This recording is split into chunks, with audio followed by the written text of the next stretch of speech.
We're live. Morning.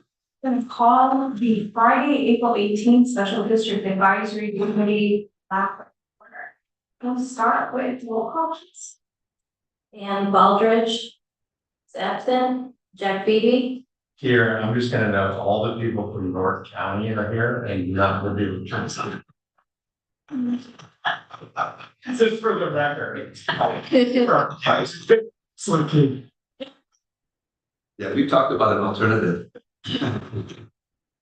Paul Bushy. Here, echo Jack's statement. Jeff Beacon. Egan, yes, here. Thank you. James Gordon. Absent. Al Lau. Here. Hector Martinez is absent. Rachel Mason. Here. Dave McQueen. He's right. What I'm in. Good. Thank you. Oh, yeah. Marty Miller. Here. Mark Roback. Absent. Bill Galletti is absent. Mike Sims. Here. Oliver Smith. Absent. Kimberly Dorner. Present. We are clear the quorum with 9 present. Thank you. All right, with that, can we please rise and hear the pledge? Mike Sims, would you lead us? Of course. Flags in the back over here. Ready? Yeah. I pledge allegiance to the flag of the United States of America and to the republic for which one nation, under God, indivisible, and justice for all. So I do have an agenda reviewed by the chair, and I actually would like to welcome Rachel, who is her first meeting with us. And I was going to ask, since we do have new members in next stack, maybe go around and do introductions. We're going to do our original. Awesome. So I'll just start off. Keen Simons, I'm the director at LAFCO. I've been here for about now 8 years.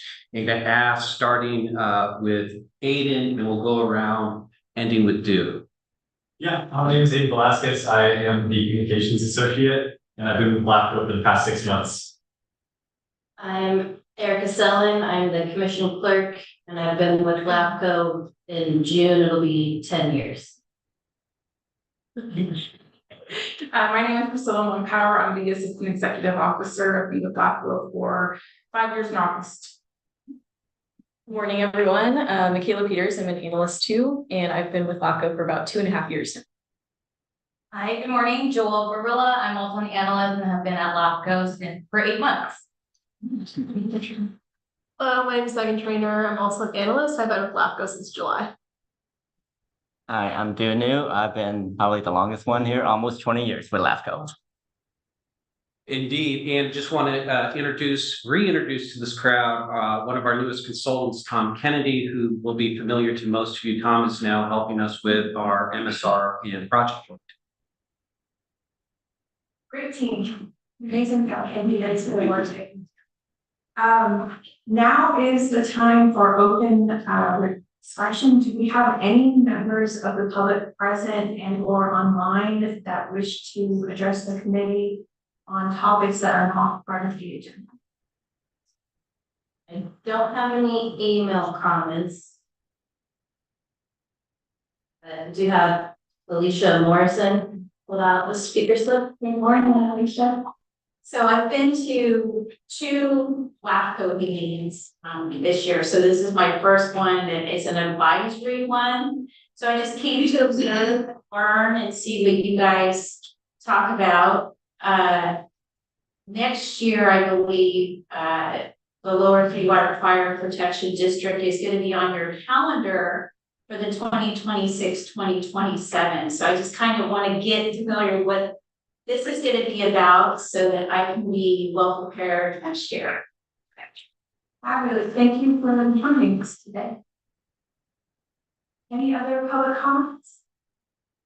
All right, with that, I'll just do one thing, Chair. So our lake consultant, Mr. Kate, is there, and we could also say thank you, Chris, because this is his last meeting with us at this advisory committee. You may have heard he's off to bigger and are better things with the chamber. Thank you.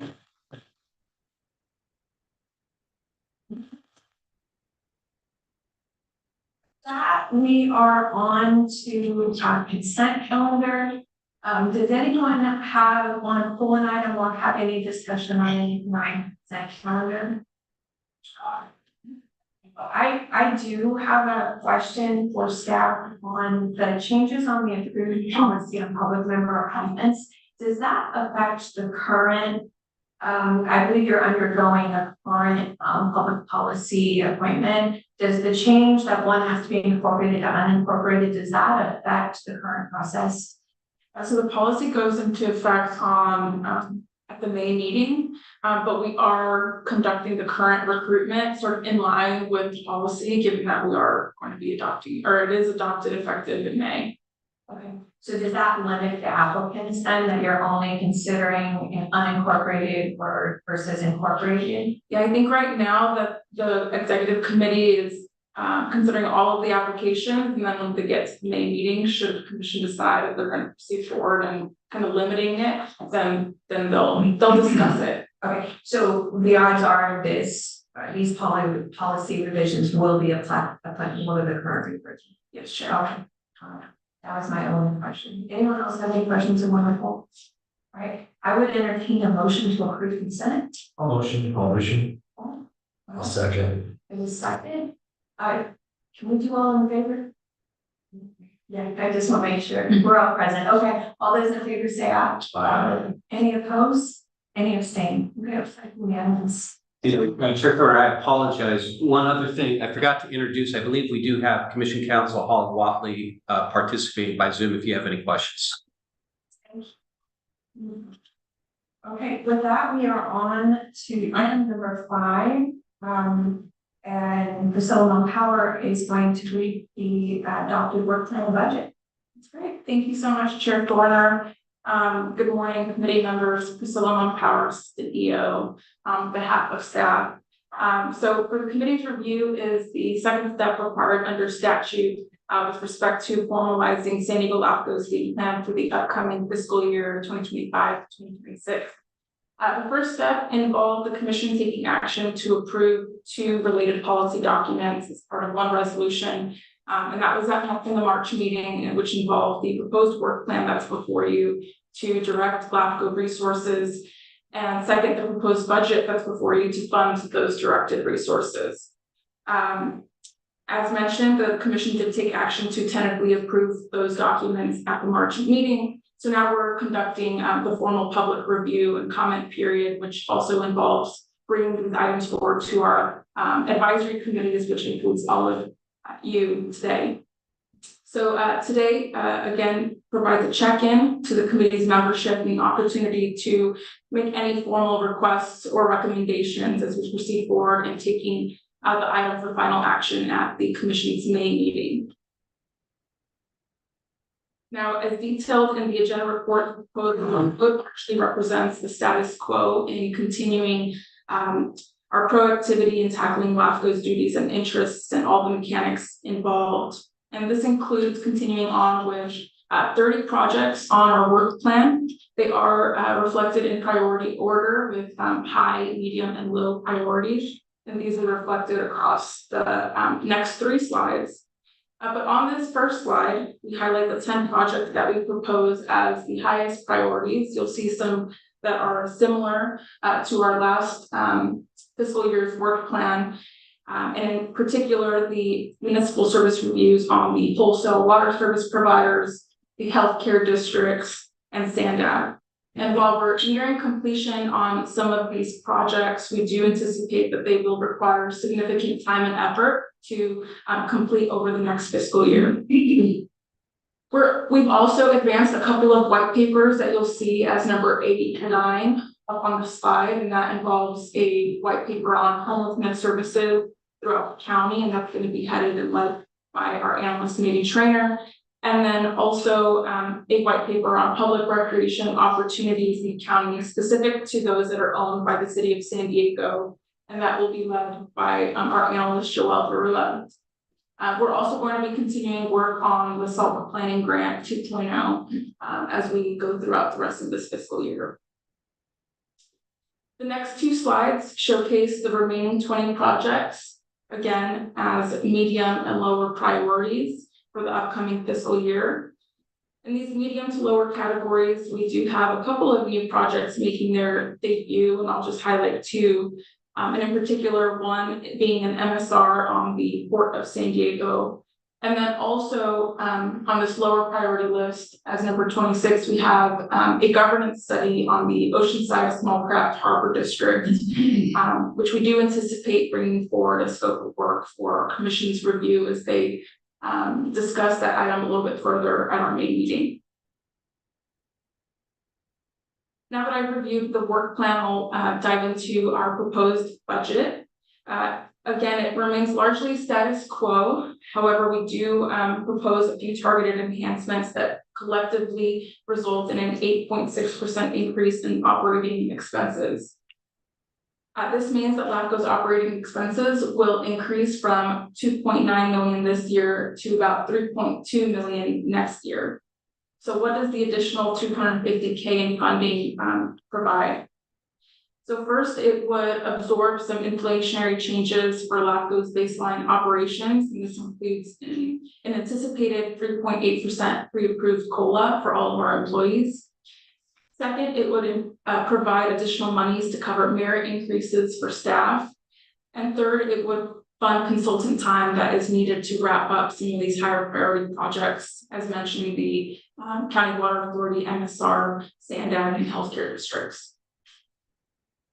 This said, we are sensitive to the increase in operating costs, given some agencies are looking to reduce their costs. And so accordingly, we are doing our best to mitigate the impact on apportionments and working to reduce it by using some additional reserves.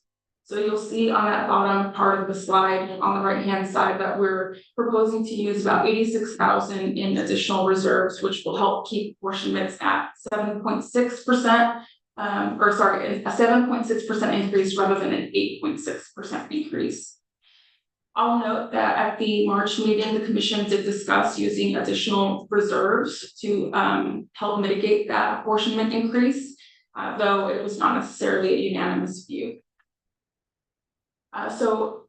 Just in conclusion, we are returning to the commission in May with final versions of the work plan and budget. So today we're looking for some of your comments or formal recommendations. And actually, as I get ahead of myself, I'm remembering I have one last slide.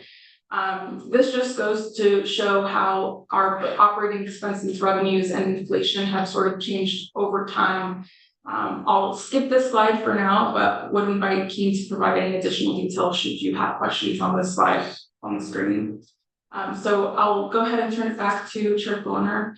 Thank you. Thank you for this presentation. So do any of the committee members have comments or input on? Yes, Mr. Sims. Just a question, because I'm curious, the special study on the Oceanside Harbor District, was that triggered by the fire, or was that something that was already on the docket? Yeah, so as part of the Oceanside MSR, we did have community members that represent the Small Craft Harbor District and that live within the Small Craft Harbor District come to our meetings and express their interest in LAFCO staff preparing a governance study to really understand how governance is impacting their community, and in particular the financial piece. And so that's what brought forward that item and replaced it onto the work plan. But they did come to our last meeting and express interest in moving it from number 26, which again is a lower priority, to perhaps a medium priority where we would dedicate a little bit more staff time. I know Michaela might be able to provide additional insights to she's had some conversations with that community. Great. Only if you had additional questions.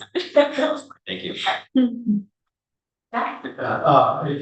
Two questions. So one, the portion that's going up 7.6%, but didn't we add new members? So I guess individually for each of us, I suspect it won't see much of an increase. I suspect we Yeah, so good comment, Vice Chair, and we have a member of the court here, Tracy, to speak to this, but we are pleased to note that for the special district portion, right? So that portion that's dedicated just to special districts that you then it's allocated among, I think, now about 60 independent districts.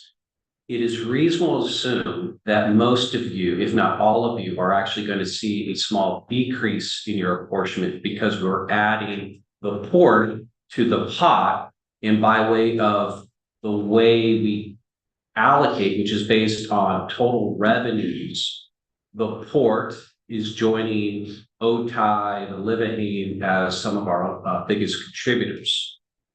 So for the special districts, you will actually not see an increase, but the cities, the county will. Yeah, because I think as you do this, it's important to note, you picked up some sort of, although the budget's gone up, you're also diving into some pretty hefty special districts that maybe haven't been dealt with. So I think to me, it makes sense. There's going to be some cost there, but that cost is being delivered by some of those that were added. Second question was along with what Mike Sim said, but on the city reservoirs, I guess one, out of curiosity, what drove that, and then two, why is it just limited to city reservoirs instead of looking at countywide what's happening at reservoir? Yeah, great question. So we had another community member bring forward some concerns with the city of San Diego owned reservoirs, and in particular, the idea that there are privately owned companies that are providing the amenities at the reservoirs. And so the idea that perhaps the community would be better served if they were public amenities that were being provided, and us just really looking into it and maybe providing some recommendations on improvements. And one of those may be, and I think in particular, the creation of a special district to coalesce park and rec services specific to water-based recreation within these 7 particular sites, either through a dependent with city and county governance or actually independent. And just to maybe follow up on Chief Sim's comment, one of the core things we'll look at Oceanside is right now they have a dependent small craft harbor district that's run by the city council. A core question, and I know which is on the minds of the community and the boat slip members, is would they be better off if they reorganize into an independent special district? I'd offer a lot of water agencies when they built reservoirs bought Park Powers, talking about Park Powers from LAFCO in order to operate recreation services. So glad you're looking at that. Mr. Yeah, I think just more of a question. You should provide additional information, especially for some of the members and audience here. Just in general, how does LAFCO actually proportion its budget to cities, county, especially district in general? So good question. So LAFCOs are unique in that a deal was made back in the 60s in which Sacramento boundary powers in the capital created these commissions with local officials on them. As part of the deal, counties, cities, and districts all agreed to pay the freight of LAFCO costs. So the commission is responsible for setting a budget each year. It can choose, and this LAFCO chooses, as you can see on this slide, can choose to also budget application fees, grants or whatnot. But at the end of the day, once the budget is set, this county in increments of 28% get paid by the county. 28% gets paid by the 17 cities that are not the city of San Diego, based on the most recent completed fiscal year in terms of all revenues. So one of the challenges, parenthetically, is during COVID there were a lot of grants and one-time subsidies that just threw our formula into kind of chaos.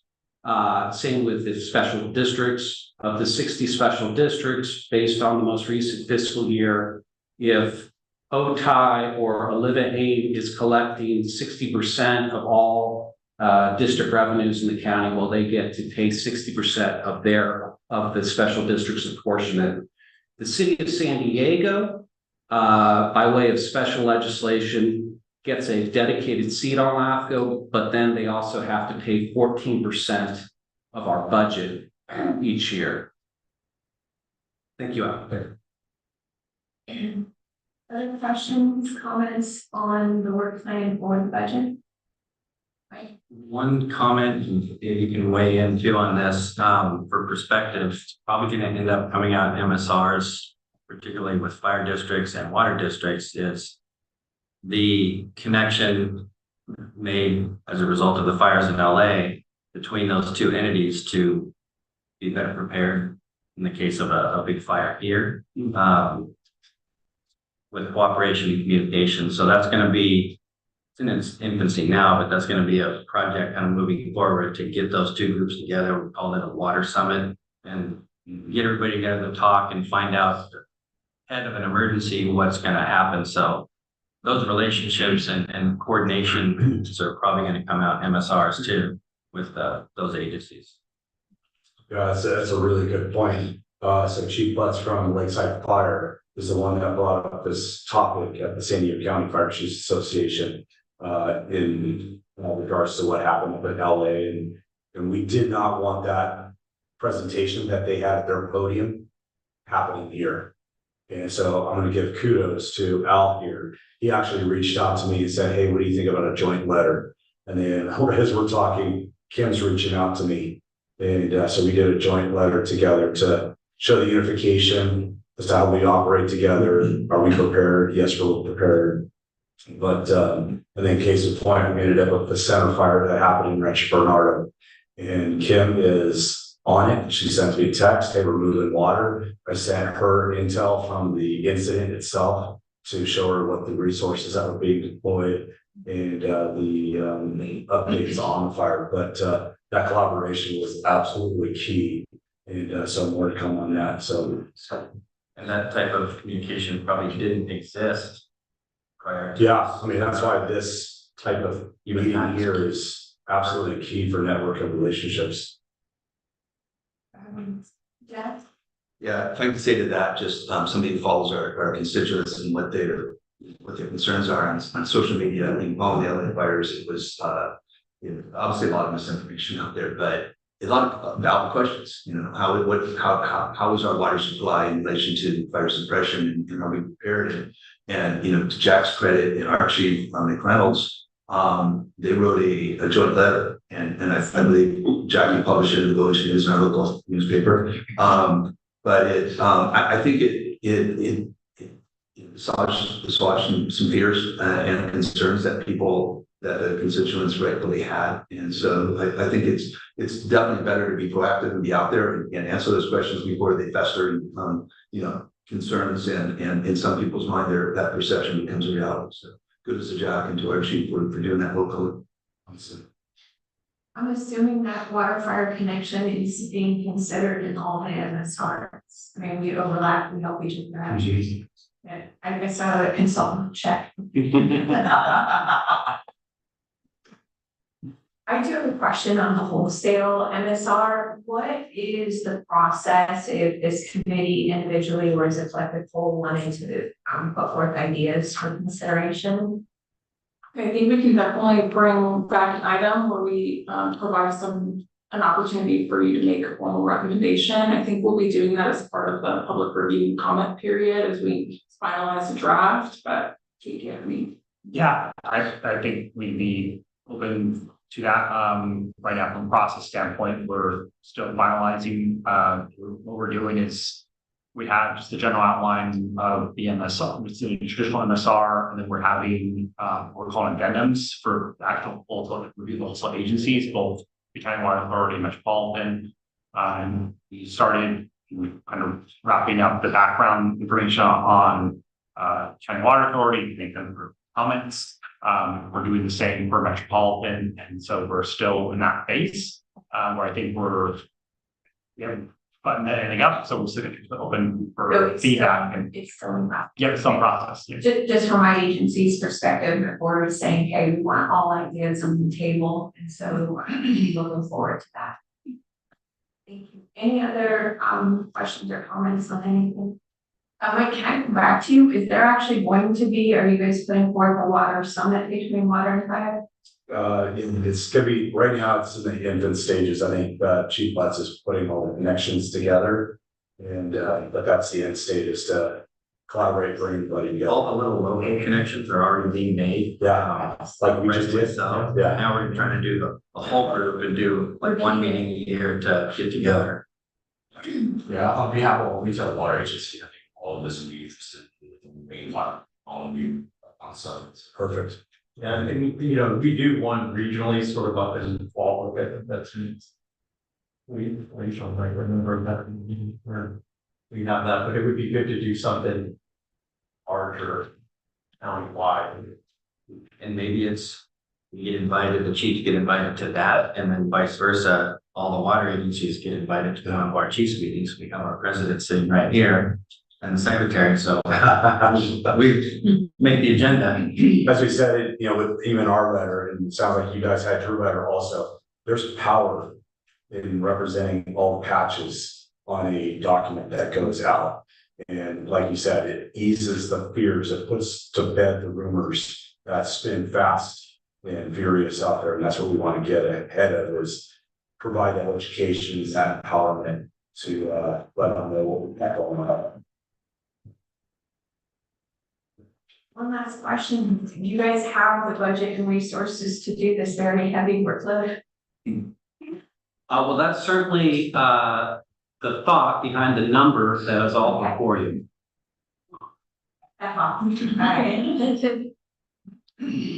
Do we, I don't think this is for formal action, it was just for input, correct? Correct. Okay, thank you. Any other questions on that? All right, then we are now on to item 5B, an update on implementing the policy on out-of-agency services, and Michaela Peters is going to be. Thank you. Good morning, committee members. Michaela Peters, analyst 2 for the record. So before the committee today is your favorite topic, LAFCO's policy L113 governing out-of-agency service agreements in San Diego County. So as a reminder, the purpose of the updated policy itself is to help remedy an otherwise lingering omission with respect to how this LAFCO delegated duty to regulate out-of-agency services. This version of the policy was approved in May 2024 after several renditions with the help of this committee, as well as our city's advisory committee and commission, and premised on providing clear rules of engagement in administering Government Code Section 56133 and some relatively new provisions which require cities and special districts to first request and receive approval from LAFCO before providing out-of-agency services by contracts. So for a little bit of background, 56133 is a statutory provision that has its roots in San Diego County.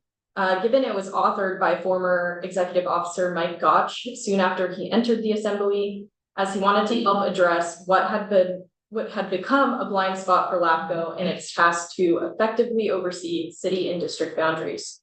So specifically, 56133 served as the legislative response to several instances where LAFCO would deny an annexation for presumably good reasons, and the city or district would circumvent the process by working out an OSA agreement with the landowner. So accordingly, 56133 closes the gap while still providing a good amount of discretion to all 58 LAFCOs in how they choose to implement. So in San Diego's experience, and in particular in advancing the MSR program, it became clear to the commission some specific guidelines and rules were needed. And that culminated in the aforementioned policy approved in May 2024. So as for the policy itself, and as detailed in the agenda materials, its updated provisions include establishing local definitions for new and extended services, which bring the overall extent of the commission's regulation on out-of-agency services. Establishing local exemptions in which the commission's review and approval is not required, making explicit LAFCO via the executive officer determines exemption eligibility with related no-cost consultations. And D, delegating authority to the executive officer to approve out-of-agency service requests tied to public health and safety threats. These are for water and wastewater only. And with respect to earlier results, so far so good in most measurements. Since the approval of the updated policy in May, we processed a total of 9 OAS requests, 5 of which were required administrative approval by the EO for impending threats to public health and safety, and the other 4 for conditional approval via the commission.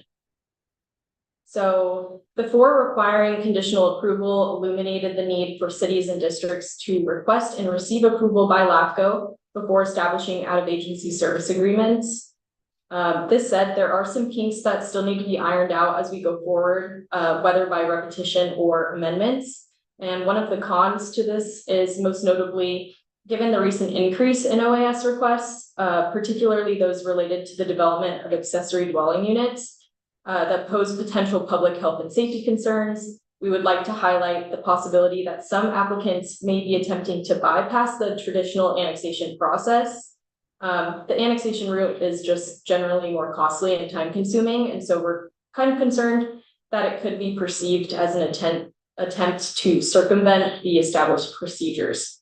So all that being said, we believe this policy is effectively illuminating the need for cities and districts to request and receive approval by LAFCO before establishing OAS agreements, and look to you for additional discussion and feedback forward to the commission for future consideration. And Michaela's done an outstanding job summarizing this. For those who are kind of veterans of the committee, you know that it was, a 3-year effort with a lot of discussion and revisions to get to the point where we actually got a policy, which we're very thankful for. As Michaela said, I think it's been a success. Jack, I'll use as an example. There's a provision also that we didn't highlight, but you will recall one of the concerns that the Pauls and the Kims of the world brought to us was, well, look, all of us, and let me couch this, fire is statutorily exempt from this. So when I say outside services, I'm talking about everything other than fire.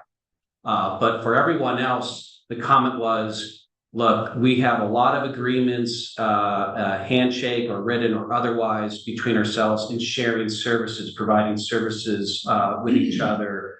What we did in this policy is create these local carve-outs with your assistance that said, okay, under these situations, so long as we're all in agreement that they fall into this local bucket of no harm, no foul, you're good. And all you have to do is come contact LAFCO staff, and in policy, I think we say we'll get back to you in 72 hours. And I think Jack has exercised this at least 3 or 4 times. And I think only twice. And I think it's showing that, hey, you guys and gals all came up with a really effective list of local criteria that is proving to be very useful to staff in expediting and getting out of your way when you do cost sharing arrangements. Michaela mentioned this one con, and it is a significant con, which is in order to expedite out-of-agency services for public health or safety findings, it creates this open policy question about what is an impending threat. I think we could all have concrete ideas of what an existing threat is to public health or safety, like, hey, that septic is literally spoiling and bubbling, or that well is completely dry. It gets a little more complicated for us when we deal with the impending component. So we are trying to get a handle on that. As Michaela mentioned, there are probably some pretty clever developers who are figuring out, hey, instead of going to LAFCO for a $12,000 annexation, I'll just let the septic system kind of wear itself down a little bit, get a letter from DHS, and I'll pay $640 to LAFCO for that same connection. So we're trying to get a better handle on that. At the same time, LAFCO doesn't want to stop ADU development. That's an important part of the housing stock at this point. But nevertheless, it is an issue because our preference, of course, is to use OASs as temporary placeholders for annexation. We love clean boundaries. We love to have them on map.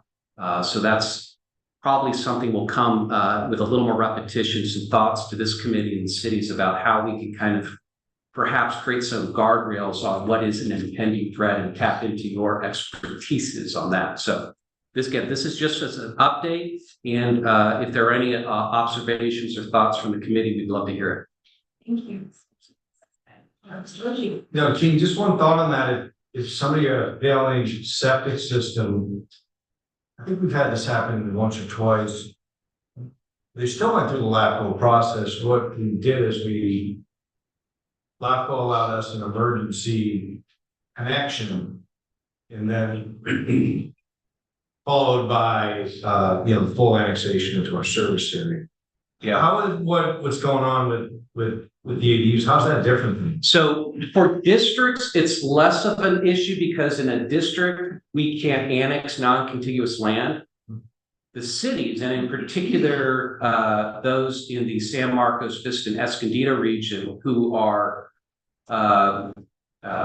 either indirectly overseeing their water and wastewater systems through maybe another special district, it becomes more problematic for us to be able to tie a condition to annexation when there's not direct connectivity. Let's say there are a few properties removed from, let's say, the city of Escondido boundary, and rather than typically telling the applicant / developer, you need to work with your neighbors and come to us with a bigger annexation proposal, we end up having these one-offs where we've authorized wastewater to a property 100 feet away from the boundary, but we don't have the leverage to bring in that intermediate property. And frankly, there's a budget consideration.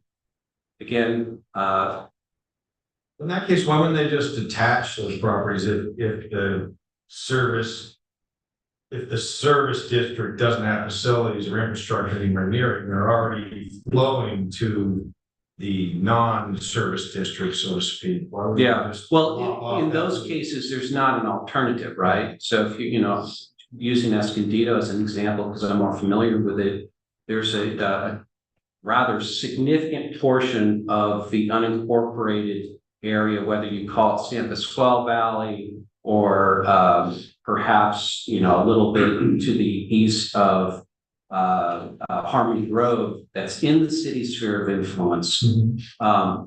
And properties are starting to get tagged for a development or intensification use, or even an ADU. They don't have immediate connectivity in terms of boundaries to the city, but they need or want is probably a better word, wastewater. And so LAFCO has this dilemma on its hand.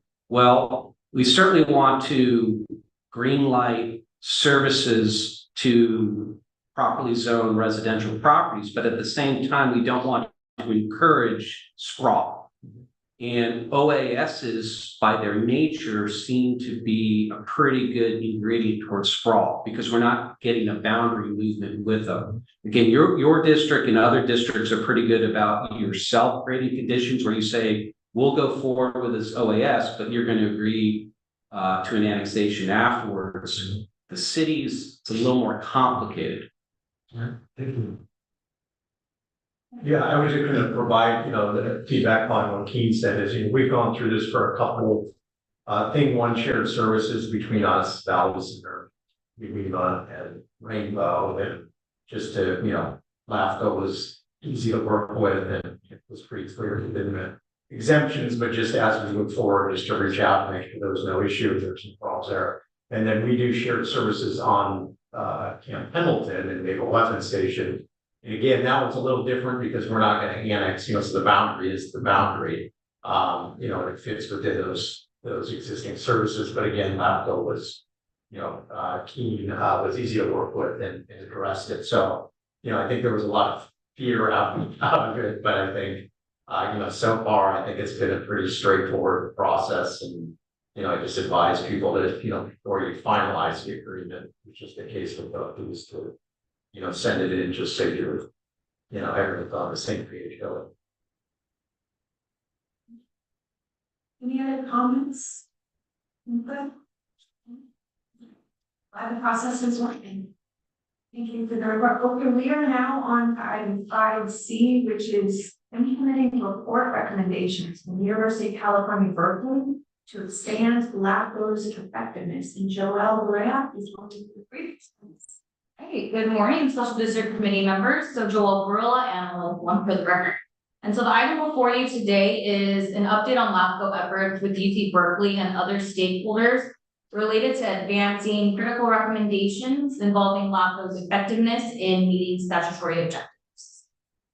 So during a regular scheduled LAFCO committee meeting in March of last year, 2024, staff initially presented a report published by UC Berkeley's Agricultural and National Resources Department, and a copy of this report is included in your packet, pretty lengthy. But this report examined the relationship between state regulators and LAFCOs in advancing the state's objective to economize and improve public water systems through consolidations, with the key goal to ensuring safe and dependable drinking water and an emphasis on helping the most underserved communities throughout the state. The report also emphasizes the need for effective communication between LAFCOs and state water regulators. And it's recommended that at regular meetings or addressing regular meetings to address failing water systems, exploring collaboration and integrate information on cards and state water assessments through formal channels and legislation. The report also highlights the importance of well-funded MSRs to identify consolidation opportunities, with LAFCOs prioritizing consolidations, facilitating mergers of small private systems, and seeking authority to initiate annexations for greater service efficiency. So staff is putting the report recommendations into action through a joint legislative efforts in collaboration with UC Berkeley's report authors and other LAFCOs such as Orange, Napa, Sacramento, Alameda, Butte, Santa Cruz, and in addition to nonprofit organizations such as Community Water Center and Leadership Council for Justice and Accountability. The LAFCO staff, along with these key stakeholders, are proposing legislative solutions to advance LAFCO's ability to ensure the timely and sustainable extension of municipal water and wastewater services to all Californians with the following legislative. So the first proposal is expanding LAFCO's ability to initiate change of organizations or reorganizations under certain circumstances.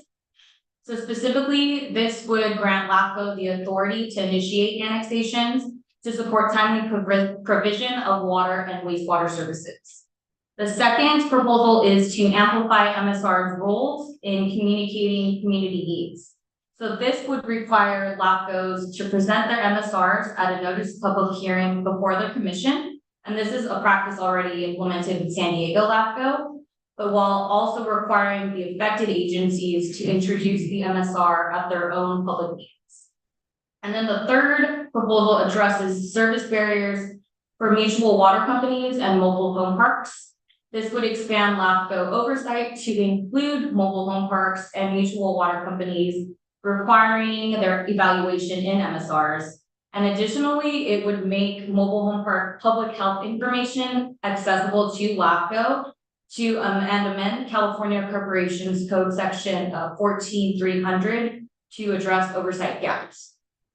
So the legislative group does continue to make significant progress on these efforts and is currently finalizing a fact sheet, a joint interest letter, and then proposed amendments to LAFCO statutes and a synthesized memorandum for efficient sharing.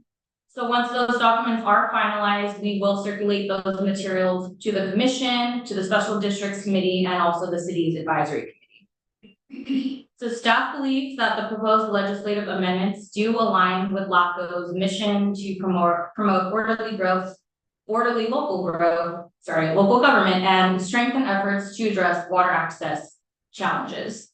So with that, we do welcome the committee to provide feedback to staff. This concludes my presentation and we're open for questions. Thank you for the report. Anyone have, yes, Mr. Bushy? I just, I hadn't heard of this before. This came for me, and we probably did it for some month that I'm Just when I read through it, just had a couple questions. One, what kind of prompted this report? Was this, who led this report? Did this come up from, was this like a thesis study from Berkeley, or was this brought up through Cal LAFCO? What really instigated this report? Great question, thank you. So I know that UC Berkeley, Kristen Dobbin, and another professor were working on this report, and they were partnering up with local community water systems that were struggling to, communities that were struggling to receive reliable and safe drinking water. And in partnering with the local community water systems, a lot of time those smaller water systems don't have the resources, and so they decided to do a little bit more digging. Found out about LAFCO and said, well, this might be an avenue in which we would be able to legislatively help these communities receive those safe drinking water supplies. And perhaps Keane can add to that, saying that he was beginning or the. Yeah, no, I think Bristol hit it. Berkeley professors, have to every so often publish, and this got onto their radar. And in my estimation, it's a gift because it highlighted, in an independent sense, a gap between what LAFCOs are supposed to do and what the community needs are. Maybe not here in San Diego in present time, but this is, over a rather large area. Think Central Valley. Think of all those stories we read in the newspaper where communities whose water system goes dry and the neighboring city simply won't provide service for whatever the reason. Now there are significant issues that need to be addressed as part of the amendment process. So I would, offer up that this is probably definitely a multi-year effort to come. But as Joelle said, the goal is to at least start a discussion with some amendments later this year. We would share it with this group. We would share it with the cities. But our commission has signed off on saying that this is a good use of our resources, and in fact, is in our work plan. Yeah, I would say, one thought of something to consider as sort of a white paper maybe to go with this effort would be to look at, there are mobile home park based water systems in San Diego, not as many as you're going to find in Central Valley, but there are some HOA based systems. There's a handful of those floating around and mutuals of just kind of doing a summary of those in the county and their current situation. The one challenge here a lot of times to annexing those, so there are some in the Palm Valley's got some, is the cost, right? So a lot of them may not be annexed into the retail agency, they may not be annexed into the water authority, they may not be annexed into Med. So that is something there that becomes a challenge, is suddenly telling people that are getting water service now, maybe it's not great, that, well, we can get you better water service, but it's $30,000 a parcel that annex in to get this, better water. So that is a hurdle. Yeah, we've definitely heard that same feedback from those in Central Valley, and in particular, the idea that sometimes the community water systems, the supplier, the agency is willing to provide the service, but they just simply don't have the resources for the annexation. And so this is, and LAFCO having the ability to initiate would sort of help in that scenario. Just one question, Priscilla. How does the white paper that's proposed process going to impact potentially? It's not just the mutual, at least within the region. We also have tribal government that aren't necessarily being tribes per se, where they don't necessarily have the resources, and certainly a disadvantage. And they face a similar issue compared to these mutuals and HOAs. So just kind of want to get your thoughts on how does this all of that look at all. I know there's definitely been discussion on tribal entities and the same challenges. I have to be honest that I don't know that I can answer the question directly. I'll have to go back and maybe really follow up with you. Unless the team here has more to share. I would just add to one of the things, so we are like a subdivision state, so we take our orders from the state legislature, and they have said very clearly, and perhaps some of you have already adopted similar policies, that water is identified as a basic human right, right? It's no longer considered it's privilege or it's, what the market will bear, it's a human right. So I think to Jack's comment about the cost, I think there's going to be situations where admittedly, some of you are going to just have to take on the cost of effectuating that human right. And LAFCO is certainly going to do it, be aware, and it's a political body. It's not going to want to force something that you do not want or can afford on your own, but it's going to be an issue that, you are all going to face in some degree or the other. And here's Mr. Robot. Be a contractor.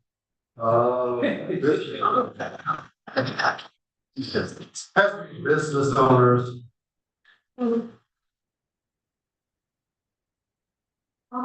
We are actually reviewing the Berkeley report and the legislative proposal cycle. Yeah, I couldn't miss this. Yeah, I think there's potential for assessment districts that can spread those heavy costs over a period of time. But more on the line, when I looked at this, I know it's really focused on the smaller, mutual water companies, things of that nature, disadvantaged communities. There's some broader recommendations coming out of this, and as I read it, it sounds like it's going to parlay into some sort of legislative action. The question I had, or encourage as this thing moves forward, is that I didn't see one of the stakeholders being the State Water Resources Control Board. I think it's very important to bring that in there. I didn't see the ACWA, the Association of California Water Agencies, or CASA, which is the wastewater side. Because some of those broader implications, I think it's good to get out and work with those type of groups so that it doesn't come in a vacuum and get vehemently opposed on certain fronts. So that's another thing.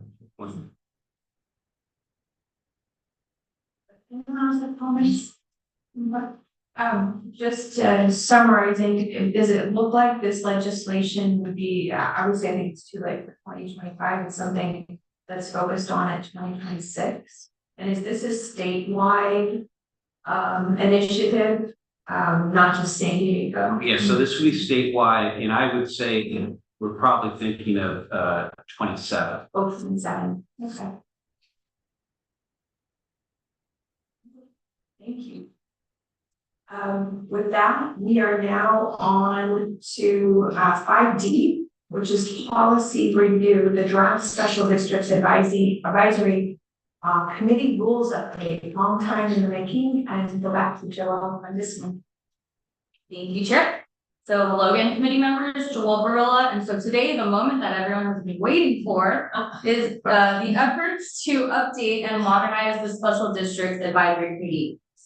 So this update was part of the commission's current fiscal year adopted work plan, which involved a comprehensive review of the committee's goals.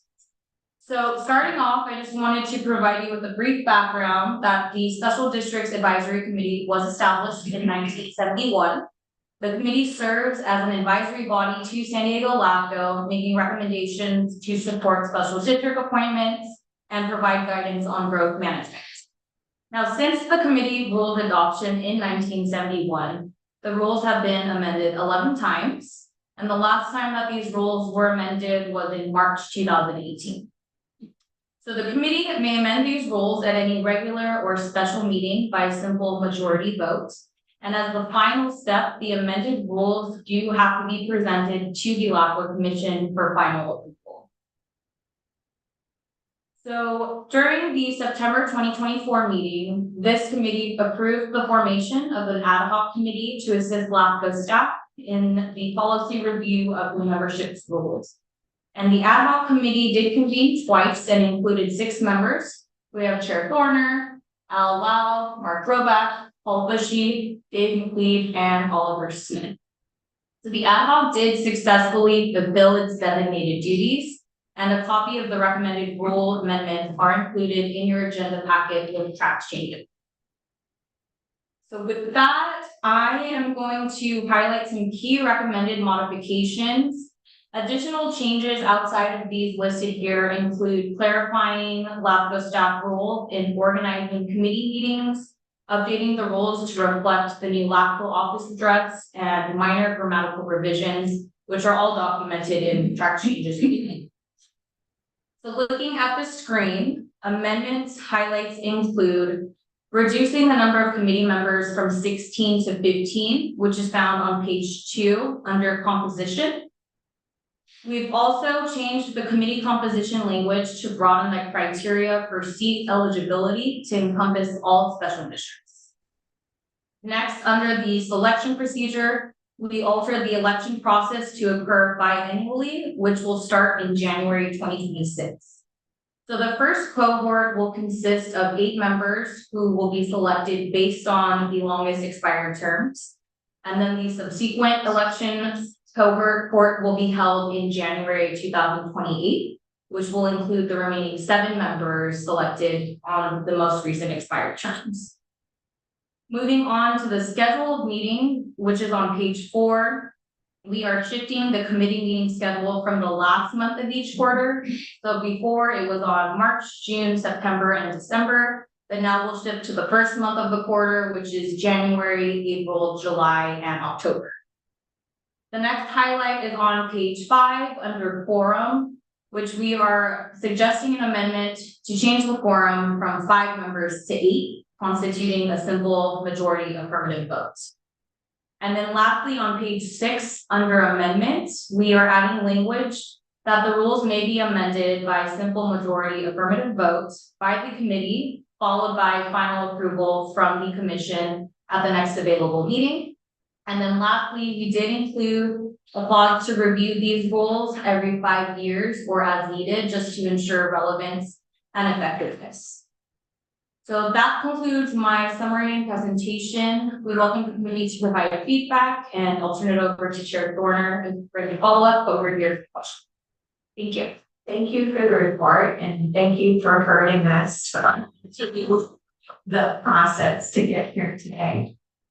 It was a good one, and I do think they are updates that reflect the current needs and status of the committee. Does anyone have any comments or further input on them? I want to thank the committee for their work on this. I think those are all good changes, so appreciate it. Do we need to make a motion? So I'm going to entertain a motion to in a second. All right, any other discussion? All those in favor say aye. Any opposed? Any abstain? Okay, great work. Awesome. Thank you. We didn't even need a simple majority. With that, I'm gonna go back to where we are on 5E, development of weighted water rate comparison formula. And I believe Priscilla Power is going to start this course. Is that correct? I'm going to start it up, and then I'm going to pass it off to our wonderful consultant, Kennedy. So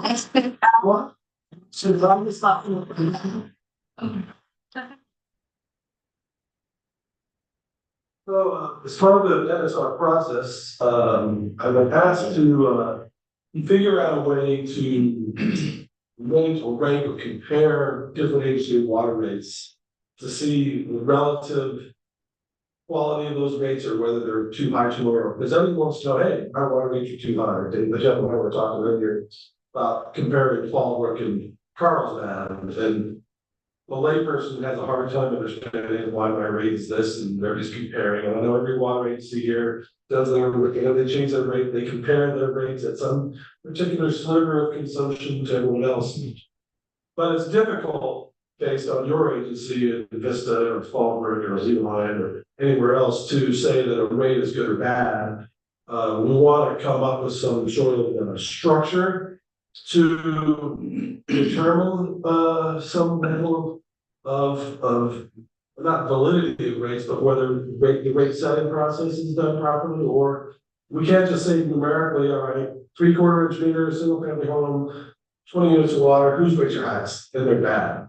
So we want to get some input from the fine folks here. I know the wastewater rate setting as well, so it's similar. but get some feedback. I know that Kim had shared with me, and I'm not sure if you sent it over to the team at Lapco about, so what the Taxpayers Association was looking to do until before they created. But we wanted to get input from all you as to what you think appropriate criteria, if any, would be used to make such an assessment. Yeah. And I'll just add, so this is the commission's interest, as Tom said. Every time we do an MSR, a question comes up. Are the water rates fair? And then separately, but certainly relatedly, at what point do water rates become beyond affordable?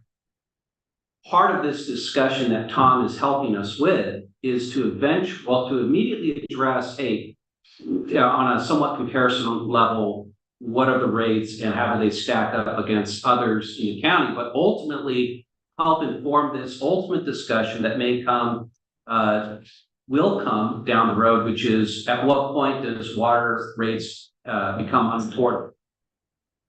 So Tom's going to do this no matter what. This is an opportunity. Yes. No matter. But the invite is, can you help us make the process as good as possible by tapping into your respective expertises?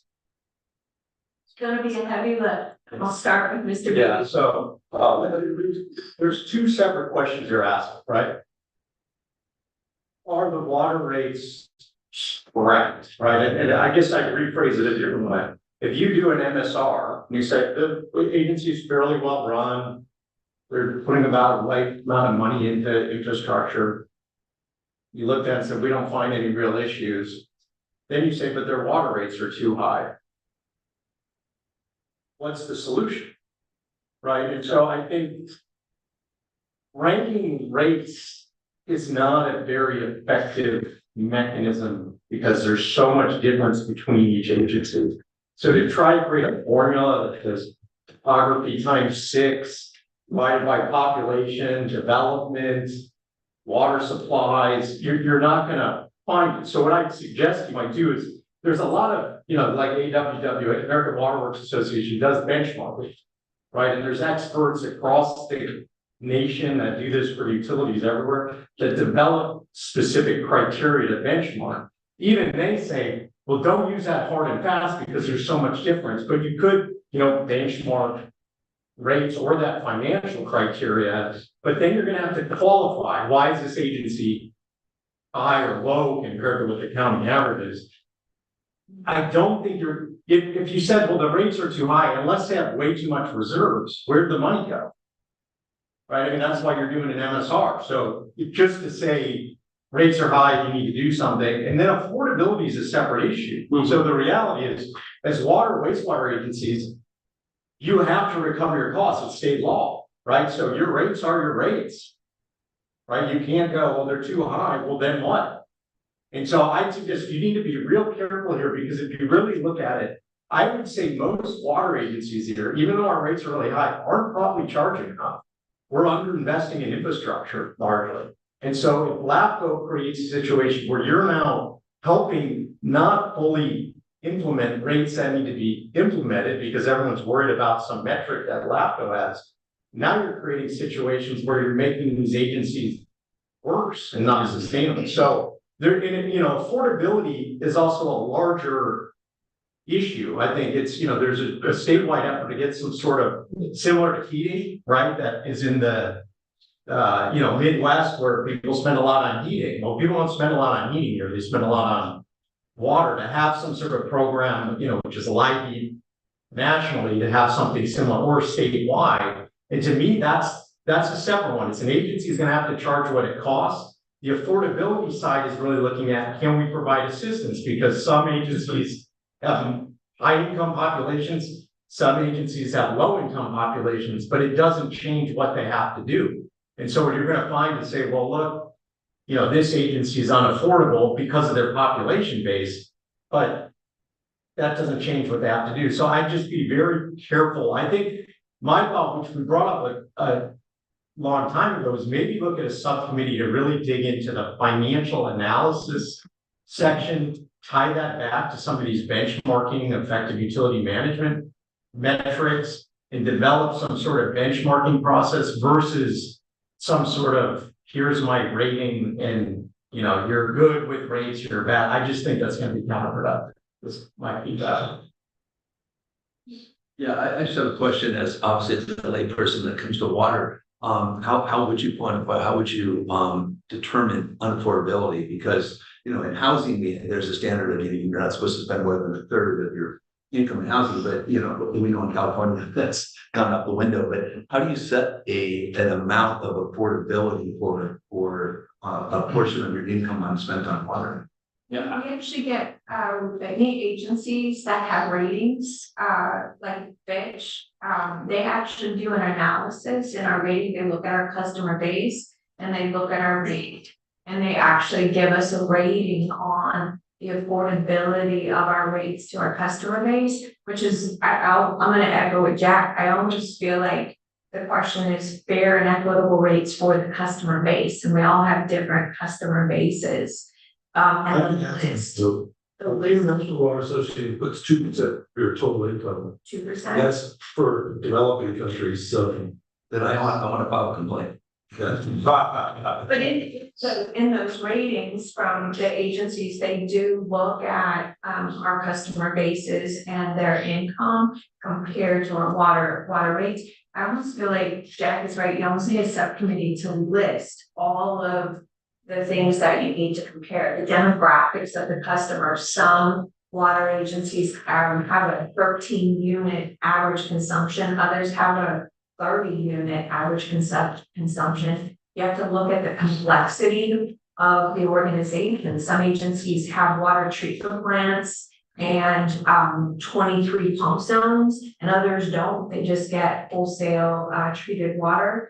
I think you have to look at the topography, the customer demographics. I agree with Jack. You have to look at if the agency with those rates, are they reinvesting in capital? Are they reinvesting in the customer base? And so Or have they not invested? Right, and their rates are too low. Right now, they're catching them, so that can be very. I would offer that there's probably rates that are too low versus, and they're not reinvesting. And so to that end, you're looking at water loss and the reinvestment in the system. And to King's point about the determination that water is a necessity and a human right.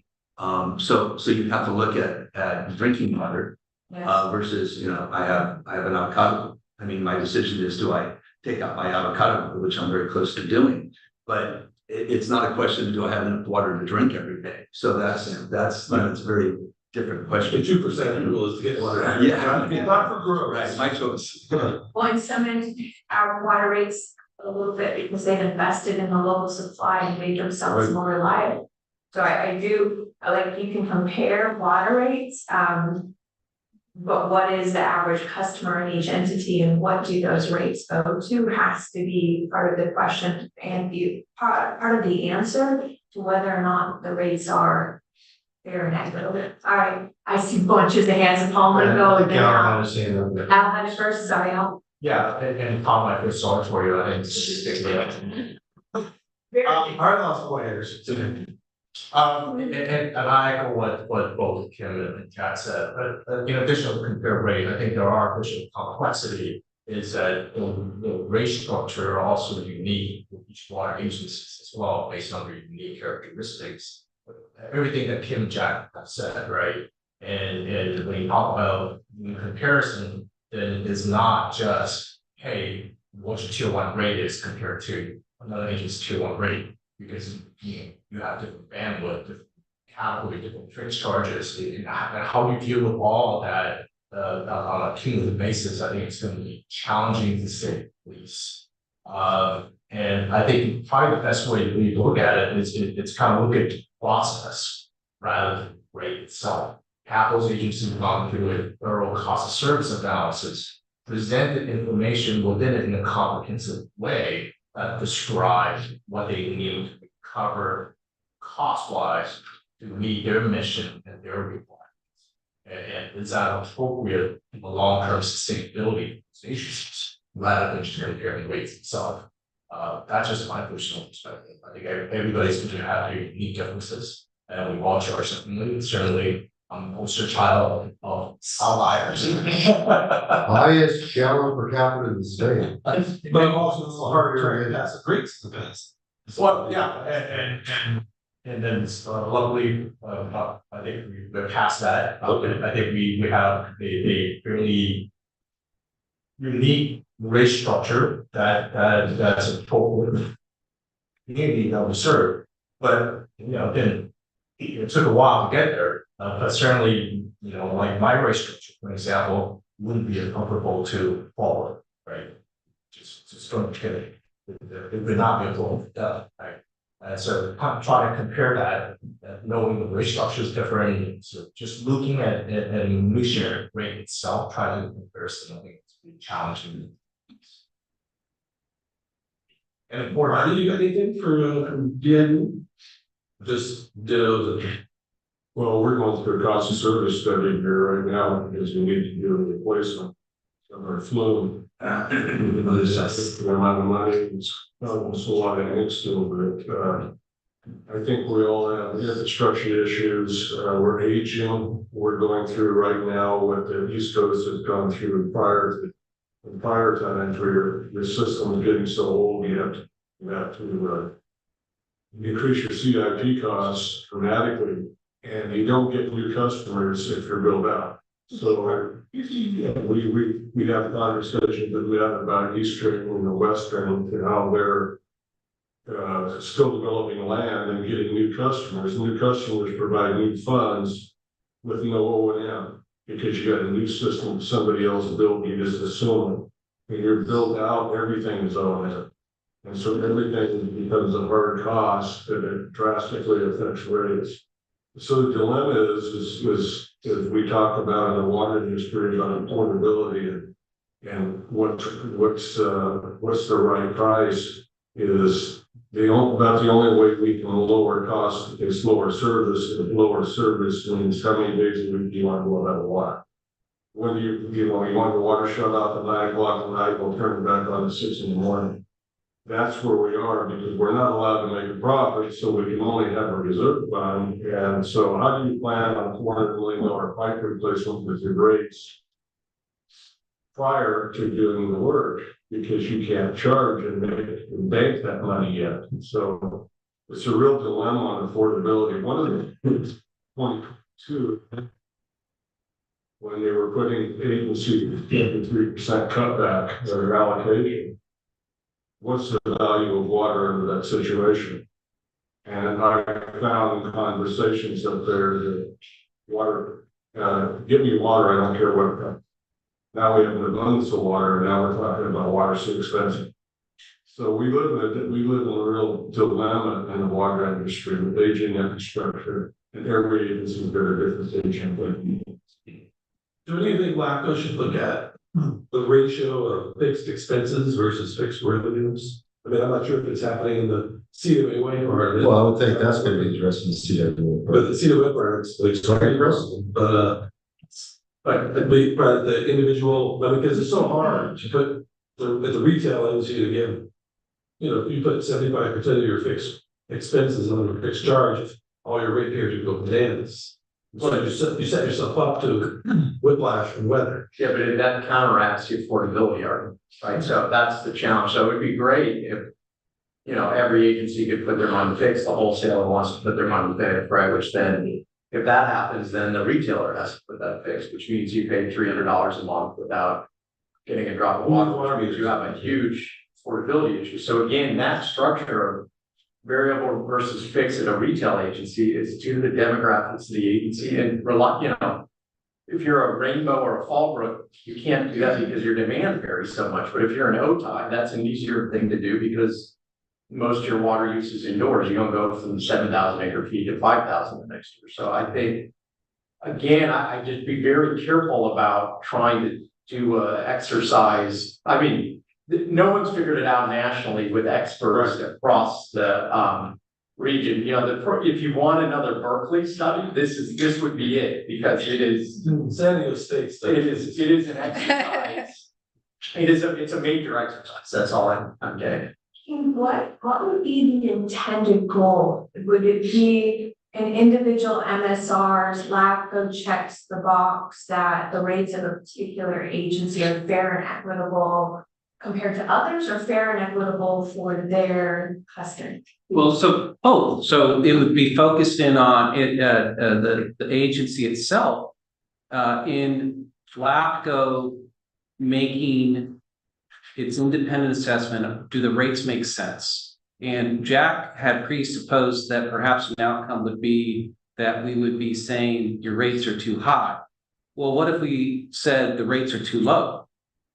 Would that then provide a benefit to all of you in the water business as political justification? We said you have this expert report from Kennedy saying, hey, relative to all of these reasonable notional factors, your rates need to adjust upward. And then separately on affordability, none of us probably, or all of us have a different idea of what affordable water rates are, but perhaps they're all anchored to an antiquated thought that we all grew up on, that, you know, your water bill was $50 a month. Maybe LAFCO can illuminate this idea that, like your electrical bill, the actual affordability is actually a lot higher and can be more elastic, given it's a human right and its priority should be at the same level as your car payment to some degree. So I think there's a lot of good comments here. I know the commission wants to go forward with this because the commission wants LAFCO to give a very complex topic a very easy to follow answer. And so that's what we're trying to do through Tom, and then hopefully all of your expertise. You know, as I like to, staff likes to say, like iPhone, right? Make something really complicated that the engineers spend thousands of hours working on, but the end user thinks, oh, this is really simple. I just press the on button. We want to provide that outcome explanation. Martin. So, Tom Kennedy. Was you having to ask aeronautical engineering? Aerospace. So, in terms of figuring out something complex, Tom Kennedy, you're the man. So, we also have a water district. We've measured our rates against some of the agencies for a long time. I've been on board 20 years, we've done it the whole time. So, and up until recently, you know, it showed all the other agencies relative to a couple of years ago, because we got so many public records requests, we had to take out their names. We weren't trying to embarrass anybody, that wasn't the intent. We have well-defined, yeah, well, I'll get to that. We have well-defined metrics, so we can. So Tom will say, Kennedy Consulting can save some time and talk to the staff on how we do it. Not that you have to do it that way, but we've come up with a methodology. So, some perspective on that, years ago, the San Diego County Water Authority did something like this too. But then, as you might imagine, that became real unpopular with the member agencies because that made some look bad. No, there's not so much. So, you know, I remember when I first got in the water district business, if you will, elected in 1906. I'm a business owner, you know, I thought, you know, the way of changing, you know, this is privatization of the water district. So that's not going to happen. It's certainly not going to happen in San Diego County. And then one of the good things that we've been doing, has been mentioned, is we do the AWWA metrics. We've done it for a long time. We're one of the few, relatively speaking, in the county that do it. You know, the second about Tom Kennedy, you know, back when I went to bat when LAFCO was proposing consolidate Fallbrook and Rainbow. They hired Tom Kennedy, which I wasn't real happy about to thwart that, but I'll get to my point here. And but the good thing is, when you talk about what can you do, or what can water agencies do, and I'm not going to make any judgment on any agencies because I'm not there, but ratepayers don't have a choice where they get their water. They don't have a choice where they get their government. You know? So unfortunately, a lot of water agencies just aren't really looking at the bottom line. You know, one of the things Tom did at Rainbow was he went in and cleaned the place up and I don't know exactly what he did, but he did a lot of good things for the benefit of the ratepayers, so. You know, I'm for what, you know, LAFCO board wants, and it's gonna be difficult, and, you know, I'm sure Tom's gonna use, you know, his expertise of 30+ years in the water business, right? You know, his analytical abilities and with our input too, you know, but I think this is something that needs to be done, you know, I think, I think it's a good thing, so that's all, thank you. I'll just say to leave behind, and I would suggest this, we take what OTI did, and we compare our rates for a low water user, a medium water user, and a high water user, and how we compare all of those levels. Because there isn't, the average is different at every entity, so if you're going down that rabbit hole, there are different water use customers. Yes, I just have deep thoughts listening to everybody, but similarly, I think if you're gonna try to develop a metric, Tom, regardless of what you come up with, it's gonna fail. It's not gonna be accurate. Oh, wow. It's all. My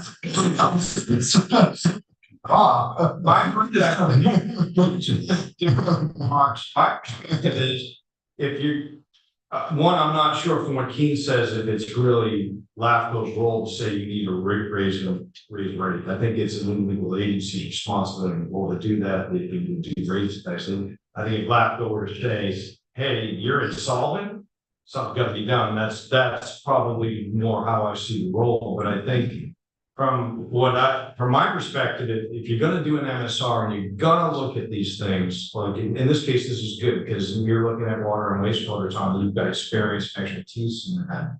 But if you're going to look at financials, I think you got to sub out to financial expertise. And I don't mean academia when I'm talking about, I mean, somebody like from one of the, maybe Raptellus, one of the firms that has that expertise. And then based on that, you can look at each agency's financials as part of it and operations as part of your MSR, and you can make an educated assessment. I think that's the best you're going to have. And you could come up and say something like, based on all these different circumstances, this organization is good, really good, or needs improvement. Yeah, I'm looking at the capital expenditures for each agency to see what the reinvestment levels and the reserve levels, and not to name any name, but in this round, there's one agency that had really fat reserves and not much CIP spending until recently. They realized they're trying to draw that down and do the best way. So in that case, you might say your rates were higher than they needed to be, so that you've amassed the same. Now they had a lot of development money that fed them too, which goes back to the Marty's comment about phase your agencies in. But it's really about matching. Are you properly funding capital replacement? What stage are you in capital replacement? Are you an area where there's a whole lot of new development and you don't have 75 or 80-year-old pipes? So in that case, you're going to us, well, they're gonna get higher in the future. But so you might have a cheaper rate. You might show up low on that chart. What they've got a whole lot of new. They're not paying around that money. They got a whole lot of cap fees, so they can hold their rates lower, being exactly as efficient as a Santa Fe irrigation or an Alina one. And they're not being operated any better or worse, but the rates are lower just because of the circumstances there. And I agree with Paul. It's again looking at. Right, one more. You were going to fail. That's good there. You're a winner in budget, Tom. Tom, again, just looking at comparing rates and even like what you mentioned in terms of CIP spend, like all that stuff, all the metric we're talking about here, there's so many different variabilities between the districts and what's going on in circumstances. In particular, I mean, that's not why we have our own elected official, that they represent the community, they make the call and make the decision based on the information that's presented in front of in terms of cost of service, capital replacement, all of that. We all have our own respective board, long-term financial planning, financial policy. I could go on, but the stuff that we all have, we all present in front of our own elected official. They make those decisions on behalf of constituents that they voted in on that behalf. And so kind of having LAFCO kind of have different metrics, whether it's high or low, doesn't that trump local control? I mean, that's the thought too, so. What is local control?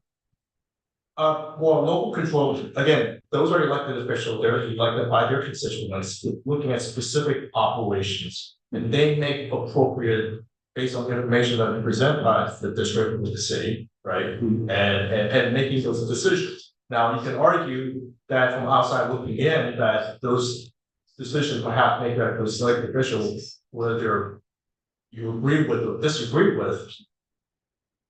Okay, but there's still a process. If you don't like the decision they make, there's an election every 4 years. You can vote them out, right? So I think it's kind of one of those things that I just want to be very careful about. You know, there is a process that's already in place. You have certainly have elected official in this room as well, and they're responsible to their constituent that they voted in. And I think it's also the access of your customers, public. It doesn't take a lot to get to a special district board meeting in our case, or to get to the general manager level with issues. So if there's something's not handled, whether it be your rates too high, or you say you're having water breaks everywhere, or wastewater spills everywhere, your public can easily figure out and get to your meetings and provide input. And you have a board that's sensitive to it. So that's my thought. Well, Did you want to respond to that? But you see, you know, so LAFCO is comprised of issues, right? So when I hear someone say, well, control it, we're not, you know, aliens, you know, here we are. This is a very helpful conversation, right? I don't think Tom's going to fail. I think he's going to hit a home run because the discussion itself merits input. we had a very detailed discussion this 2 weeks ago. Yeah. And I think give us the benefit of the doubt that we're going to be open and receptive to all the inputs, and that it's not a quick back of the envelope process. And let's see where this goes. Can I have a what? Well, I was going to recommend you're doing this, LAFCO's doing this, everyone in this room would like it done right. A lot of faith in Mr. Kennedy, but I also think we need a subcommittee to help him and give him input on the first round, because I saw every general manager. Yeah, every general manager in the room went boom, boom, boom, boom, boom, with all of the ideas that they had. I'm gonna squawk the swalk. I'll walk the walk.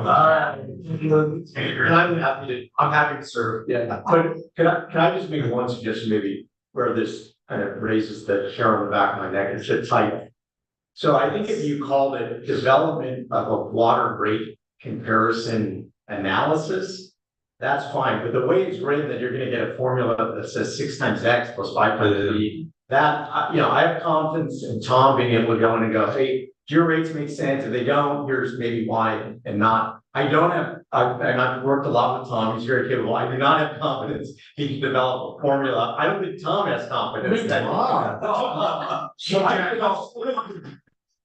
I know, I trouble plots, right, so dimensionless analysis is you can make up a horse grade. So I would, and the reason I'm saying that is I'm trying to make sure you don't set it up where the commission thinks they're gonna get something that you're just not gonna be able to give them. And so I think if you change the discussion, I don't have any problem with all of us, you know, we look at our rates compared to others and having that sort of discussion. I think that's great, but I think we should just be careful what we call it. Here's a concept I kind of have, and you can see, I don't want to call it a report card, but you'll have a table. Let's select 8 different subcategories, whether it's your development phase, or what's your capital spending, what's your reserve, what's affordability in your jurisdiction. And then have a little slider bar that goes from, you know, the center to the right or the left, and we just kind of qualitatively determine through some calculation which side of that's going to be on, and look down, because there could be a factor to where every one of your things is spot on, but boy, your affordability score is way down because you serve National City. But everything else you're doing is exactly right. You can't change that underlying fact of demographics, you know, unless you get somebody to start shipping money. And so I think that you don't want to try to bundle them all in one score, but to take those criteria, look at them individually, say, is the agency doing more or less than what they should do? Are the reserves too low? I know in Rainbow, the reason we went for detachment is we didn't have high reserves. We needed more capital money. We couldn't raise rates because all the farmers would have just turned off their spigot. And so we had to lower our costs to get cash to put in the system. And so that's one of the challenges. But that's the concept only I can think of. It's hard to come up with one number. Separate bars. Yeah, that you would kind of have, you know, some sort of slider things. I see that. Keep it in fuzzy. But the name, we understand the name. Mr. Roback. So what's interesting is, I meant to mention Padre because that came up, so.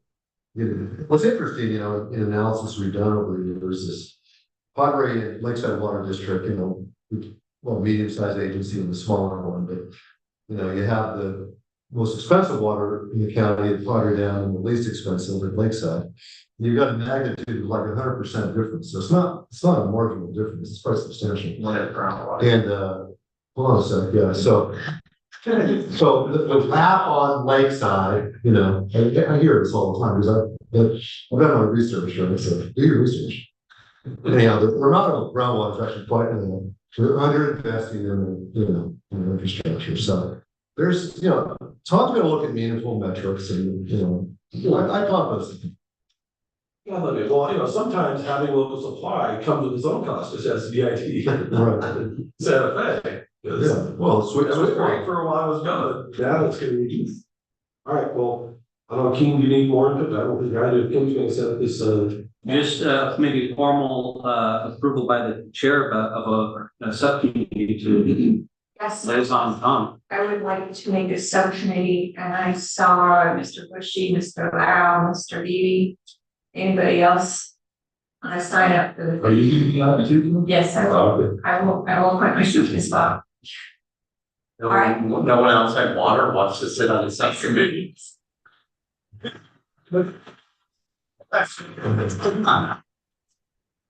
What's check?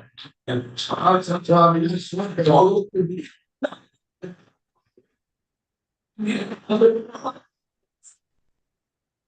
Well, but I know Tom's score, I think is like a 3 on. Yeah. So David, so some say that's great, we don't have any money, but I did have one more question for Keen. What is your timeline for getting this either back here or back to commission? Yeah, the timeline is completely fungible and, you know, we're just really Tom's discretion. Okay, all right. Thank you so much. Thank you guys. All right, appreciate that. With that, we are on item 6, committee member reports. Does anyone have anything that they'd like to share with the group? I'll start. I had the opportunity to present at Sacramento in a Senate hearing on SB 496. And I thank you, Chief McQuaid, for sending your letter. I actually told them that your letter was in there because fire supported it. Would recommend that you all take a look at this. SB 496 says that any vehicles that public agencies utilize in response to emergencies, fire, water, well, fire's already example, water, wastewater, cities, do not have to be converted to electrical. And I think that's super important, especially when the power goes out for a week during fires. And the expectation is that we keep the water flowing.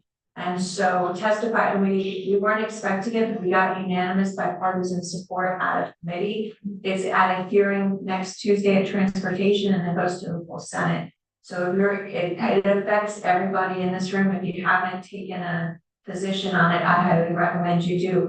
The list was 2 pages long in support. So, and I appreciate the support from the fire.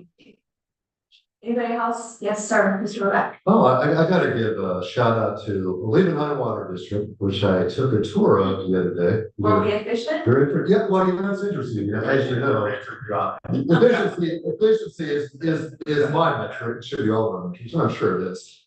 But I was, you know, something that the water district isn't their core function. You know, they take care of the open forest reserve area.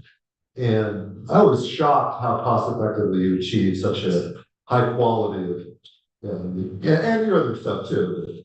It was illuminating. So I would suggest that the next time they have it available, please avail yourself. You're on my list. Mr. Bushy. Just, self-promotion for our district, we recognize next week, from the California Water Environment Association as the statewide collection system of the year, so. Our second time. So. We'll be there, we're getting Flint of the year. I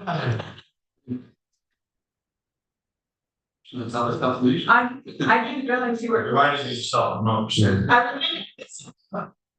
Congratulations, you guys, I think your client has won before as well. Yeah. Anyone else?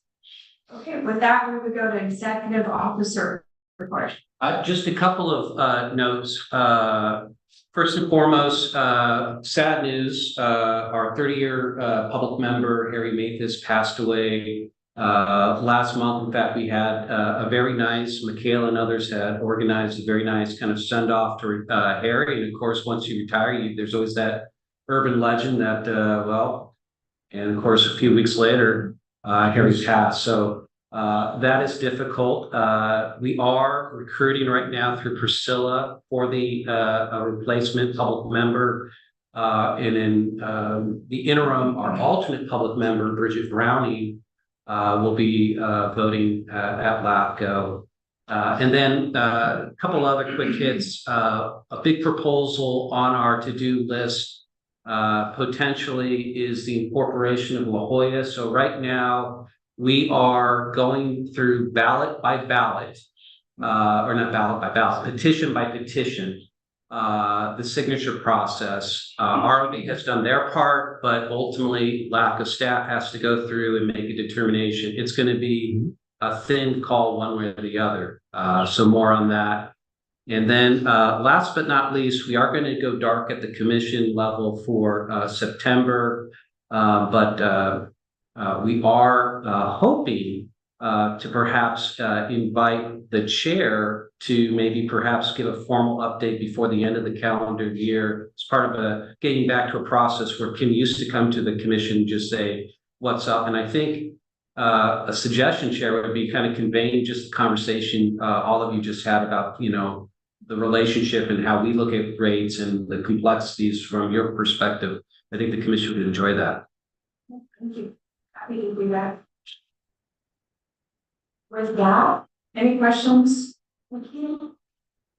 We are adjourned and we will see you all in July. Thank you. Mr. Chair, consultant.